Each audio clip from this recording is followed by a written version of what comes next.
Hello, and welcome to Learning Music with Pat. We've been dealing with time signatures and the signs of music. I've explained before that music is really a language and you can read it, and we're going to continue with that today. I'm gradually showing you what the signs mean, and first of all, I'll do a little review here, and then we'll get to the music. Now, I just want to mention, if you want to start writing music, I don't know how interested you are, but some of you may be, what you need to do is listen to a lot of music, and then when you hear something that you like, or even if your mind is thinking about something and you're creating some kind of music in your mind, try writing it down. You know what it sounds like in your mind. Your first step should be to pick up an instrument and see if you can play what your mind is, what you're hearing from your mind, or what you've just heard on the radio, and see if you can match it. And if you can, write it down in terms of what notes that you're playing and what the timing of them is. And what I'm going to gradually do is teach you some kind of technique so you can write your own music. And that's what I'm doing now. I'm doing all my own music. I've used other people's music, and I have the rights to use other people's music because legally they've given me the right to do it, and the music is wonderful. But I'm kind of convinced that a lot of people write their own music because, one, they don't have to worry about copyright laws. Copyright laws are kind of nasty in a way, and I think they may be too strict. But on the other hand, I think people who create do need to have protection for their works so other people just don't use them at will. So if I'm using somebody else's music, and I did the same when I was writing my book, what I did was I always asked permission to use the artwork and in terms of music to use their songs. So I do have the legal right to use other people's music. But on the other hand, it's easier if I use my own because I'm writing music to teach with. I'm not trying to be Chopin.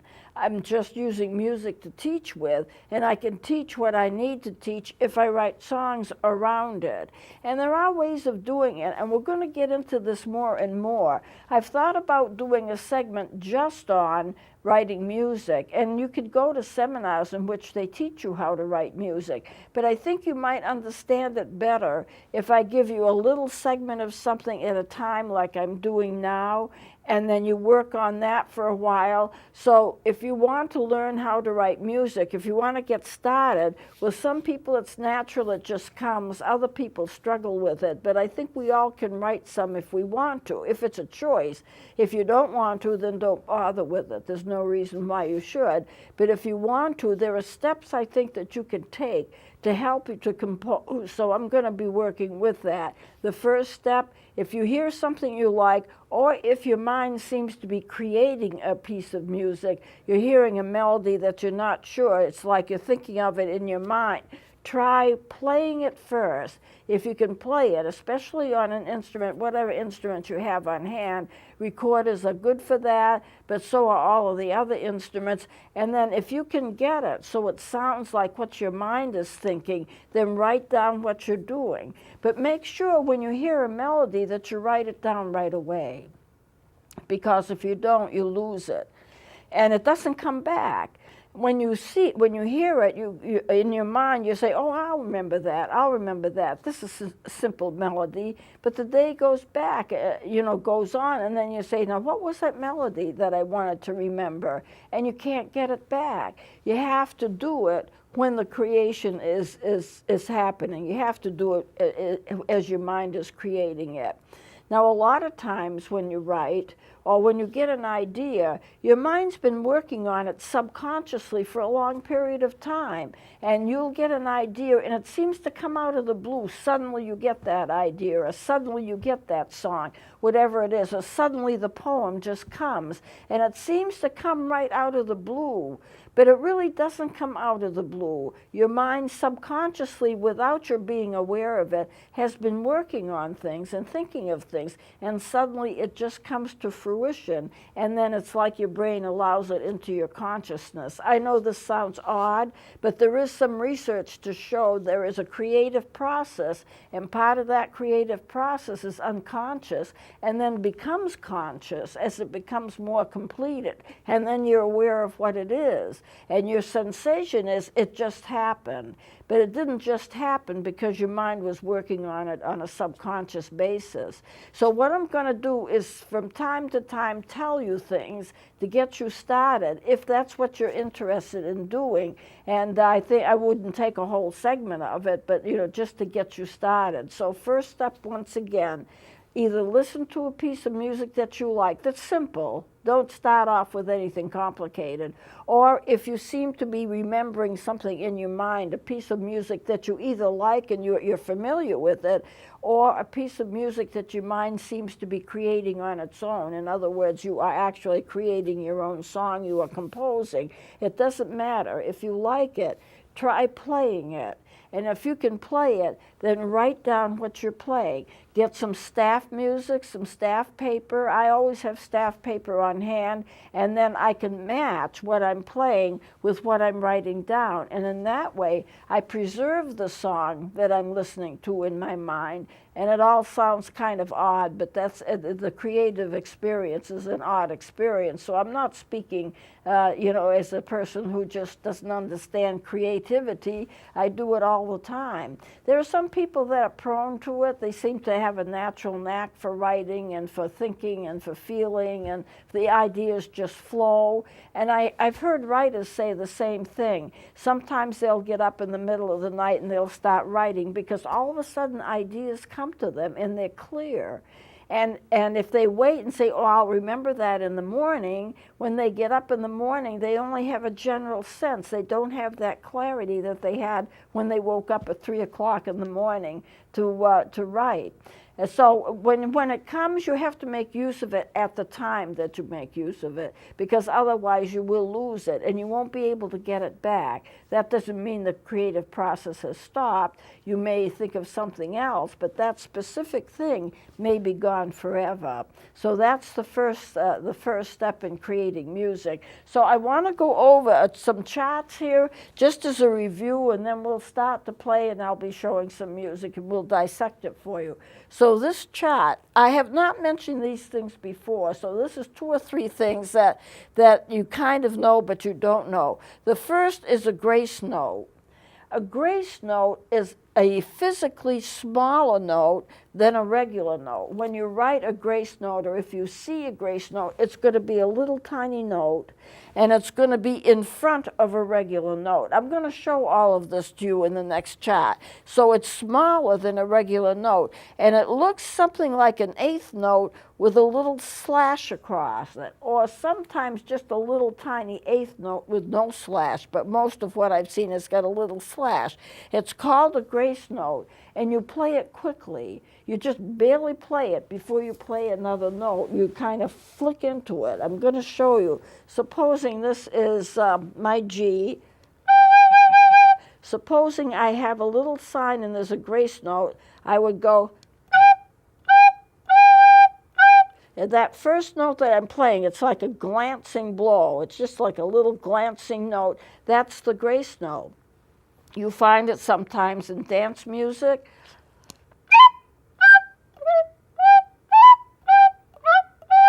Sometimes you get more than one grace note, but it's a very quick note. It doesn't have any particular time to it. You just hit it, and then you're on to the next note. You're not holding it. You're not slurring it. You are tonguing it, and then you just immediately go to the note that follows. Now, for trills, trills is a very fast movement of your hands, and what it's going to sound like is something like this. That's a trill.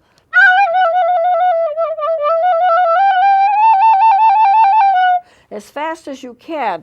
And what you're going to find is on top of the music that you're trilling, usually it's a TR, that stands for trill. Sometimes you just get a little mark like this, and you trill that note. But you may trill several notes or just one note, but that's what the trill is. The staccato, I've gone over before, you make the note short. You get the regular note and you get a dot on the top of it. And you can have it with any kind of note. I've put in the quarter note, I've put in the 8th note. On march music, that note is called, if it's the last note in a march, it's called a stinger. but it really is a staccato note. It's very short. Now, the music doesn't go any faster. You're not playing the music faster. You're just cutting the note short with the same time period. So what you're doing is, instead of holding a note, that would be, which means you'll have some separation between the notes if you have several notes that are staccato. It's just a real short note. Okay, so that's what it is. Let me show you on paper, music paper, what that would look like. And I'm particularly interested in the grace notes because I haven't talked to you about that before, I don't think. That's the grace note right here. That little tiny note before the G, it's an F, but it's a very tiny note. It's got a little body to it, a little stem to it, and a little slash. It looks like an eighth note with a flash. That's a grace note when it is so small. And I have one written out here. And so all I would do, that's an F and a G. So if I played the G, if I put the grace note in front of it, that's all it is. You hit the note and then you're off. You don't time it, you're not counting it, it's not being held at all, it's not slurred, it's just, you'll slur into the note that you go into, of course. You would lose the effectiveness if you played this and then you tongue that. But you tongue the grace note and then immediately go into the note that follows it. And you do find it a lot in music, that's dance music. The trill, TR stands for trill, or a little mark like this, it's a little jagged line. That just means to be trilled. And then you have the staccato note, which is sometimes called a stinger if it's at the end of a march. And we'll be demonstrating that later. But it's just a short note. Instead of...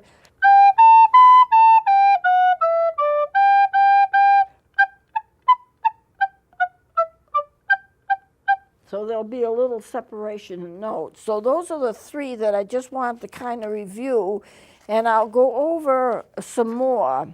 Now, I did go into these, but I just want to go over these quickly again, and I'm going to do this every so often because music is a language and it can be read. And I know last time I went over it with you, but let me start and just review it kind of quickly. That F stands for forte. It's spelled F-O-R-T-E, and you might be tempted to say fort, but it is pronounced forte, and it means loud. A double F is fortissimo, very loud. And occasionally you'll have three Fs, and that means as loud as you can get. The MF, if you see it, is mezzo forte, M-E-Z-Z-O, mezzo forte. And it just means half loud, or what we would say it's medium loud. Not the loudest, but not the softest either, kind of halfway in between. The P stands for piano, it means soft. The double P stands for pianissimo, which is very soft. Occasionally you will see a triple P, but the more P's that you find, the softer it is. DC is da capo. It means go to the beginning of the song. In other words, you get to the end of a song and it says DC. You start it again, but it's always to the beginning. This dies al fine, it means go back to the sign and then play to the end of the song, or play to where it says fine. Fine means end. It's spelled F-I-N-E. You would be tempted to pronounce it fine, but in music it's pronounced fine. Dies al fino, back to the sign, and then and then go to where the fine is, the end of the song. And it'll be marked fine, and you'll know that that's the place where you stop. MM stands for metronome marking, and it's a symbol. There's a quarter note equals, and then there'll be a number. That's the number of beats per minute. And if you have a metronome, then, and I don't have one, or I would bring it in. I used to have one, but now they're all electronic. You used to wind them up. They look like a little triangular shape, and you used to wind them up, and then you set where you want 60 to be. If it said 70 or 60, you could set it on a dial, and it would tick-tock, tick-tock, so you know how fast the music is going. And the repeat signs, you know, you go to the end of a song and you get the repeat sign. The two dots are to the left, and you go back to where the two dots are on the right. That's where you repeat two. Now, I talked to you about dies al fine. Go back to the sign. What does the sign really look like? This is the sign. It looks like a funny looking S with a slash in it and then a dot.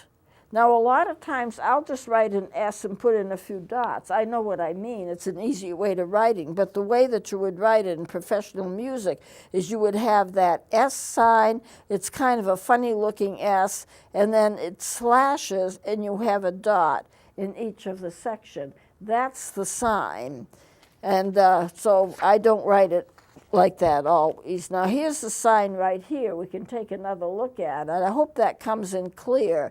This is what the sign is. So when you play, and the second and the repeat signs and first and second endings, here's a piece of music.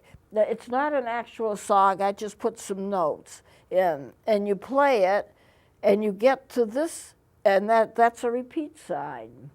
So you've got those two little dots toward your left, and it's usually by a heavier set of lines or a heavier line, and you go back, and where do you repeat to? Well, that's where you repeat to. That's the other repeat side with the dots to the right. So you play it, you get to this, and you go back to this, and you play that again because it repeats. Only the second time around, you don't play this one, you play this two. That's the second ending.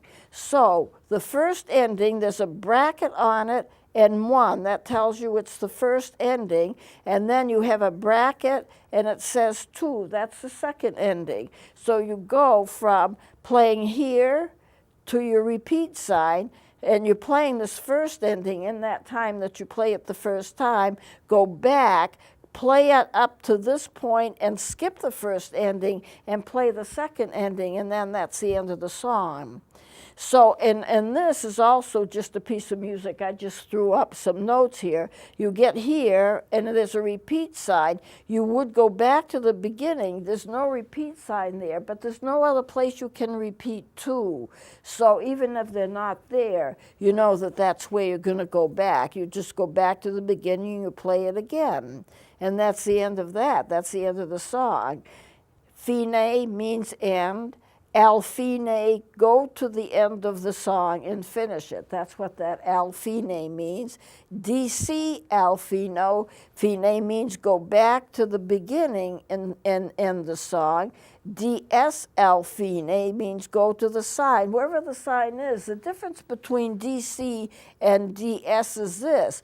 DC always goes back to the beginning of the song. The sign can be put anywhere. When it says go back to the sign, dies al fine, go back to the sign. Wherever the sign is, that's where you start again.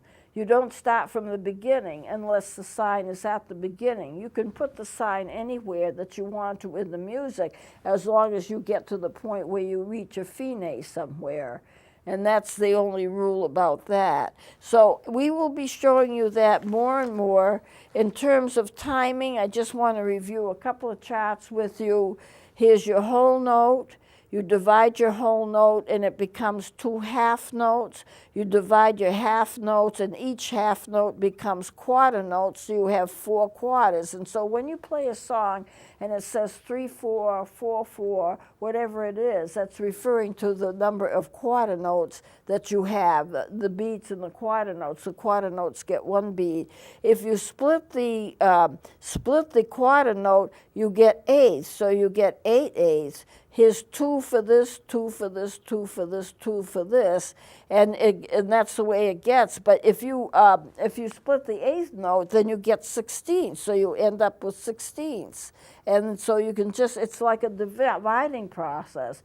2 halves equal a whole. 4 quarters equal a whole, or 2 quarters equals a half.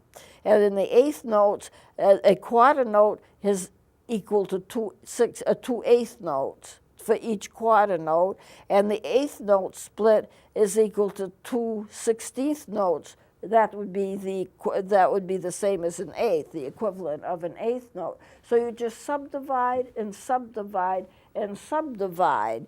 Now here you have all of the, remember, 16th notes have 2 lines, 2 flags, and if you put them all together, the 2 lines are a flag for each of the notes. The eighth notes, 1 flag. So you subdivide whole, half, quarter, eighths, and sixteenths. That's all we're going to be dealing with. There are the 32nd notes, there are the 64th notes, but we're not going to be doing that in here. It's just more and more complicated, and most of the music won't go beyond sixteenths anyway. Now here's a chart, another one, the last chart that I'm going to show you. Whole goes into 2 halves. Halves go into two quarters per half. Quarter note, each quarter note will give you 2/8. Each eighth note will give you 2/16. Each 16th, if we were going to do it, will give you 2 32nd notes, which have 3 flags. And if you were to split the 32nd notes, you would get 64th notes, which have 4 flags. I just want you to see it. We're not going to be dealing with that here. So I don't have much time left. These are just different ways of writing the notes. Whole, half. You can see the stems are on either side depending upon whether it's a low note or a higher note. The 16th with 1 flag, but you can write as many as you want. 1 line makes it an eighth note for all of them. And the 16th with the 2 bars that go across. And or you can do it separately, and they have 2 flags, but the 2 lines, if you have 4 of them, which you commonly have, that 4 will be 1 beat. So I hope this doesn't get too complicated. I wanted to just review that with you, and then the whole notes, you read rest just like you read notes. You have a whole rest, a half rest, a quarter rest, an eighth rest, and a 16th rest. You count them the same. You keep splitting and splitting and splitting. It's a very divided process. It's like fractions. Now, I don't think I have time to do anything else. Well, let me play this march. Just listen to it. It's right here. I'm going to play it, and then we'll take it up next time because I don't have time to do much with it now. But this is a march that I just wrote, and I will next time dissect it for you, but this is what it sounds like.